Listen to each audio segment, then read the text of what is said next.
Conversations, where hosts Kiona Owens and Josephine Robinson bridge the generational gap in the nonprofit world. Each episode dives deep into topics that bring diverse ages togetherness, sparking innovation, understanding, and collaboration. Through engaging interviews and dynamic discussions, Intergenerational Conversation explores how different generations contribute their unique perspectives to shape stronger, more inclusive nonprofit communities. Whether you're a seasoned professional or just starting your journey, join us as we uncover the power of conversations, shared experiences, and collective wisdom across the age. Hi, my name is Dominique Williams. I'm the owner of Domo House Creative Agency, and I'm filling in today for Kiona Owens. And we are going to interview Menace 2 and Resa Peace today about art and access. How are you guys doing? How you doing? My name is Menace 2, and I come from New York City, and me and my wife, Resa Peace, here are traveling graffiti artists. And we're here in Chicago to paint the new building for the Touch Gift Foundation that's run by Kiona. And we're here installing like 12 or 13 panels of art for this new building. And we're really, really excited to be here and really excited to be part of the process. Awesome. Yeah. Mm-hmm. I am the art manager and agent for Menace 2 and Resa Peace here. And we're going to talk about access to art funding and also the connection between graffiti artists and muralists. So I guess my question for you would be, have you felt any challenges applying for positions or events through art, or do you feel like you have the access? So we have to create our own access. So when we started out, we weren't applying for things. We were just going out there and painting free murals on the streets everywhere as much as we can, because when your artwork is on the streets, it's exposed to so many different types of people, and usually if your art is good, it usually leads to work and your own opportunities. So in that way, we're kind of like artists that are self-employed. Marketing? Yeah. I would say, like for us specifically as graffiti artists, most of our projects, like she said, are ones that like we have to get ourselves. And for the most part, like what we have been doing in our career, and our career has been like, eight, almost 9 years together painting as a couple, is we go and we try to paint free things for different communities just out of like pocket for ourselves. As long as we're able to secure a wall and secure some paint and like possibly secure permission, we will paint, just for the sake of painting. And like the objective is to have people on the street that are passing by see what we're doing and see the love that we're putting into the work. And ideally, maybe one of them's got a little business or something. Hey, I need some, can you come paint for me? And that's how we keep our journey afloat. Yeah, and I think the most important thing with the murals we paint is what kind of impact it has on the community we're painting for. Right now it's a bit of a pause, but we've been doing this 50 states challenge where we're trying to paint at least one mural in every state. So far, we've done 20 on this on this challenge, but we're hoping to do more. So when we come to a new city, there's always different culture, different vibe, and we always have to feel it out, know its history, learn about the people that live there. And then we have to try to create artwork that would connect to them. So for us, like, before the money or the opportunities, like, that's the most important thing and is our intention, So when we create our artwork, we want to make sure it's going to benefit those people that live there and have to live with this artwork. So like that's how we operate like right now. And then like when we do paint these, like I feel like energetically like people vibe with that, and it opens up other opportunities, and that's how we've been able to stay afloat. Is, you know, doing these free things. So that being said, going back to your original question about like applying for funding and stuff like that for projects. So like it is actually harder for us to do that, because like, you know, a lot of our stuff, like, so the thing about graffiti art is that like graffiti art, depending on who looks at it, either looks like beautiful, amazing colors, or like scrap. Oh, that's the stuff that they write on the wall. That's that graffiti garbage. You know what I mean? Right. And like, and so it's weird. It's got like a weird taboo to it, you know. And so like, so for graffiti writers, in order for graffiti writers to get into the mural scene and be able to apply for RFPs, you know, they have to have portfolios that don't have lettering, you know what I mean? Yeah. And like some people, like all the people that do our art form, or most of them anyway, start from lettering. Like they see the graffiti pieces on the street and oh, that's so cool, you know what I mean? Right. And so it's tough sometimes for them to transition into painting like objects or, you know, other things like that, because the lettering is where their heart's at, you know what I mean? And also like when it comes to competing for RFPs, you know, like a lot of, you know, graffiti is a very grassroots movement. It started from, you know, little kids, you know, who was like, oh, I just want to do art and spray paint. You know, I picked up a spray paint can and, oh, this is cool. I can do this. You know, that's where it came from. That's the root of it. Like, that's the spirit of it. You know what I mean? Yeah. So most graffiti artists are just like big little kids. They don't know about RFPs. Right. Funding. Like, come on, they're not dude. trying to think about all that. Like, they're just trying to focus on doing what they love, like making the art. Which is know, painting the letter, painting. Getting funding, that's like a whole other job, right? That's not, you know, we're not thinking about in that. 2023, the AFTA, which is a arts program and institution that kind of does research on public art and private, and they did a study in 2023 that showed about half of America believes that art is necessary. They believe that it should be implemented into the curriculum in schools. But on the other side of that, about 51% of Americans believe that it was a misuse of funding. So there's always the division there. Yeah. You know? I've done a little bit of my own research on that topic, and scientifically, like children that are more into like music or the arts, that develops their critical thinking part of their brain. Right. So no, like arts is absolutely so necessary, and like that's the root of like American culture is the music and the arts. So once you take that away, we're no different from like a bunch of robots or something. So right, what are you talking about? Like that's my stance on it. Right. So, you know. And everyone forgets that, like, you know, we're in this society right now that like bogs people down and forces them to be wage slaves for the most part. So like everybody forgets what it feels like to be a human being, except when they do or enjoy art, music, some form of creation that comes from like the spirit, you know, that reminds you like, yo, you're not just you're like a cog human being in the soul, system. right? Like you have a spirit, you have a soul, you know, you are enjoying something that is above just sustaining on earth, you know, like you're seeking like a higher purpose. You know, you learn engineering and you learn building stuff and you learn math and you could build stuff, and that's very practical, and I understand why they would want to allocate resources towards that. Everyone should know how to do that, but like no one should forget what it is to be human.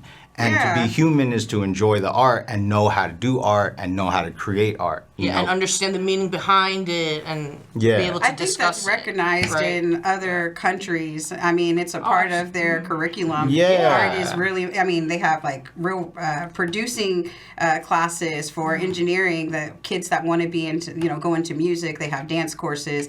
They have, what is it like, pen to paper, paint to canvas type art style classes. So with that said, we understand that it's really important to implement art into our everyday lives and our educational systems. Do you think that graffiti has a space in that world, or do you think that the institutions would be more interested in teaching them maybe a muralist type program? Or why do you think that's not currently introduced into art classes? Well, I will say this about graffiti.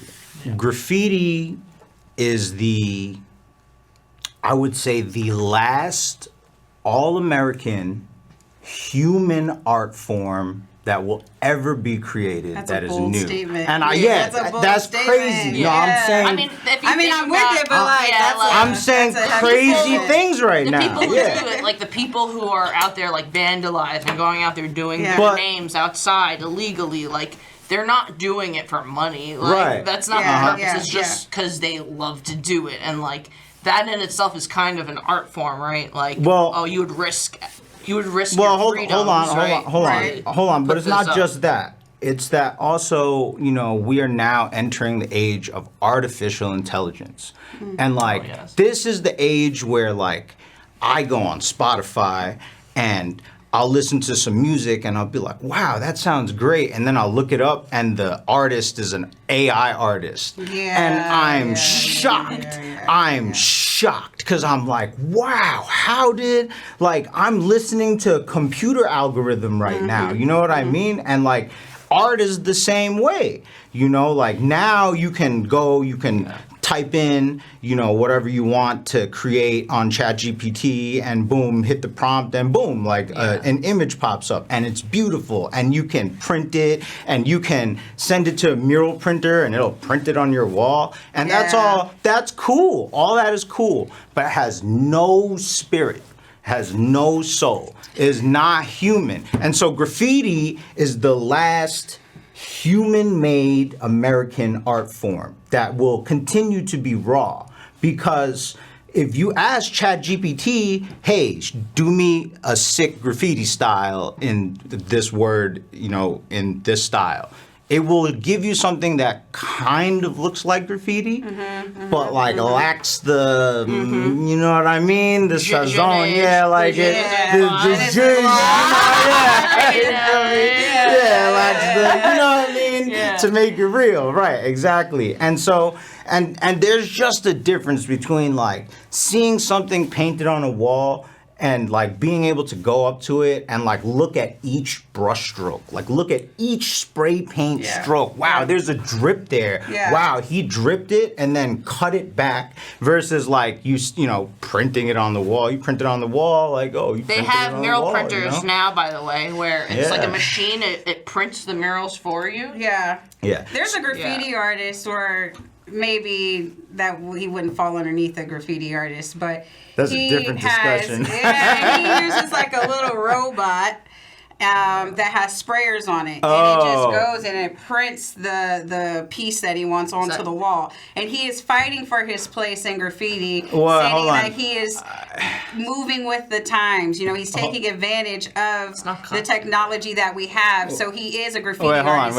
'cause Wait. Let me it's clarify. his illustrations. He is printing graffiti onto the wall. Yeah, That's not Yeah. graffiti. yeah.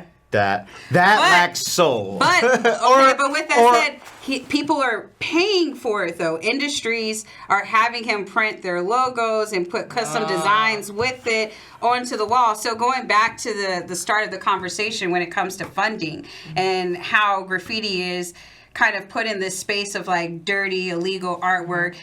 They don't get the same, or you all don't get the same respect or funding unless you kind of take that graffiti aspect out. But here we are, a guy pretty much like printing it onto the wall.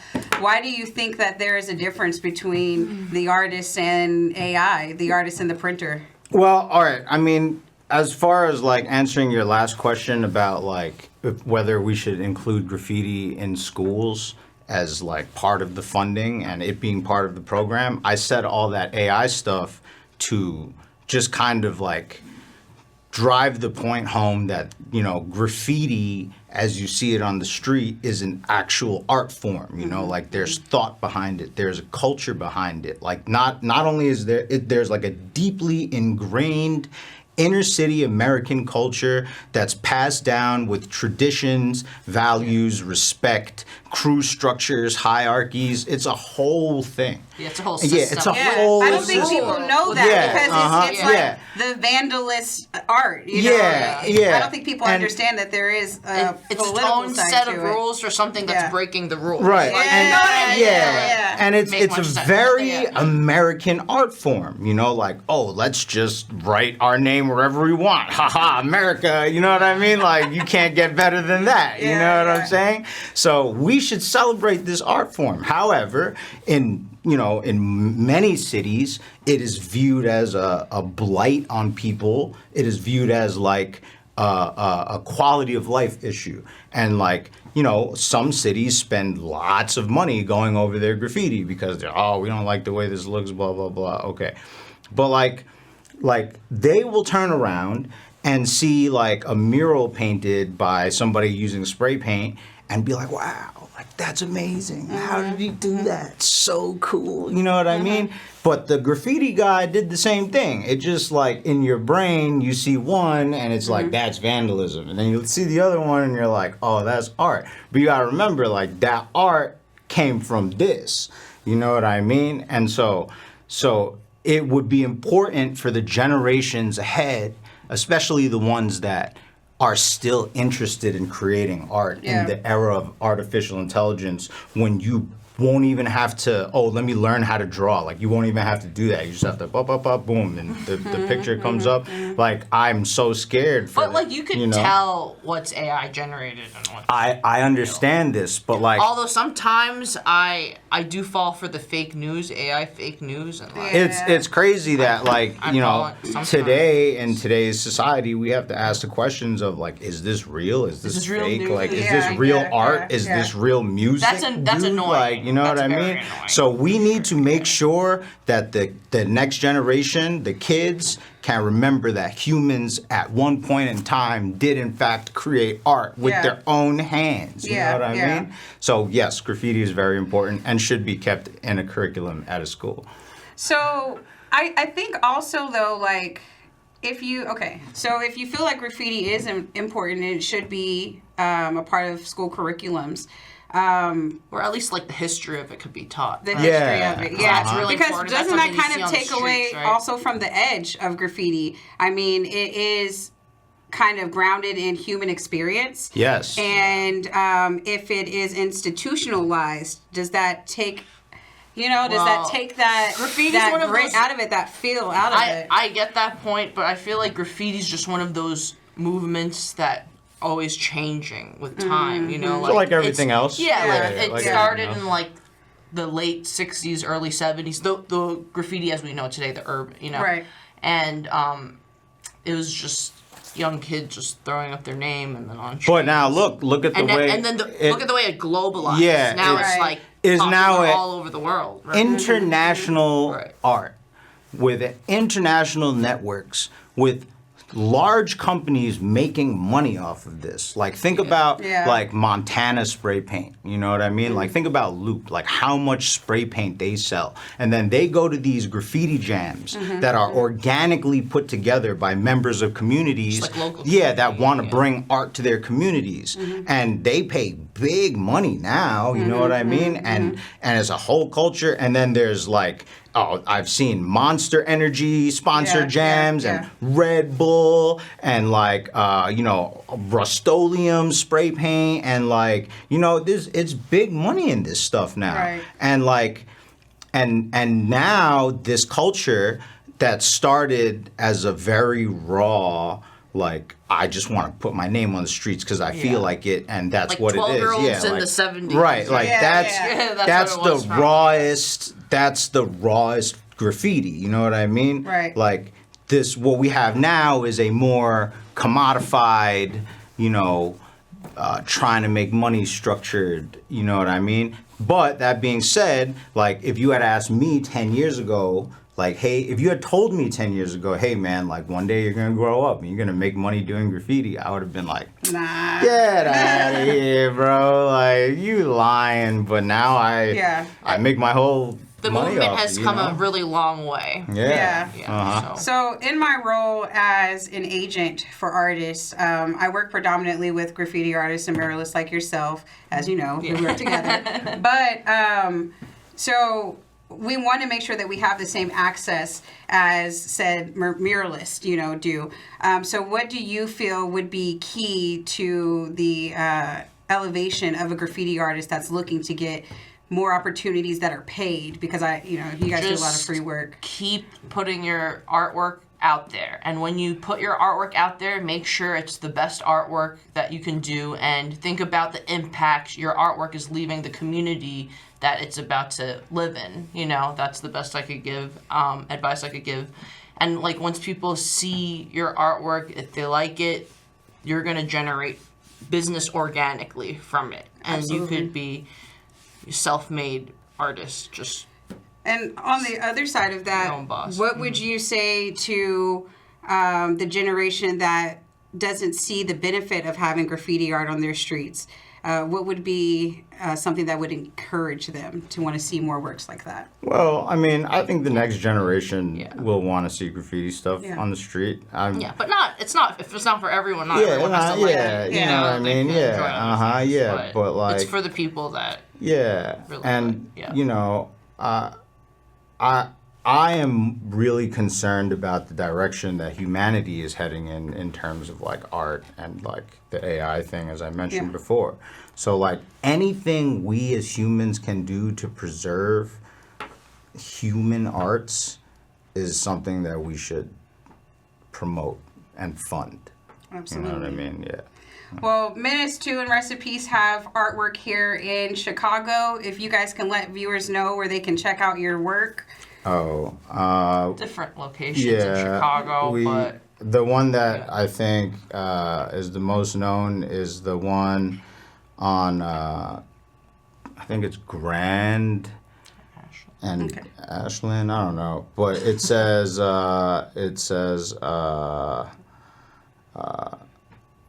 Respect the legacy of soul, and it has Jennifer Hudson and Aretha Franklin, and it's really big. And we're also putting up artwork in Touch Gift Foundation. In the Touch Gift Foundation. They have a new building, so feel free to check them out when they open up. Yeah.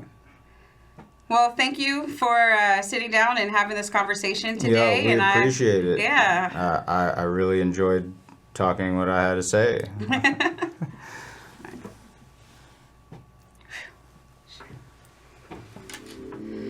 Welcome to Intergenerational Conversations, where hosts Kiona Owens and Josephine Robinson bridge the generational gap in the nonprofit world.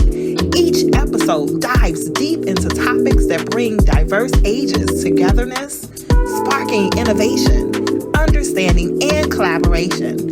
Through engaging interviews and dynamic discussions, Intergenerational Conversation explores how different generations contribute their unique perspectives to shape stronger, more inclusive nonprofit communities. Whether you're a seasoned professional or just starting your journey, join us as we uncover the power of conversations, shared experiences,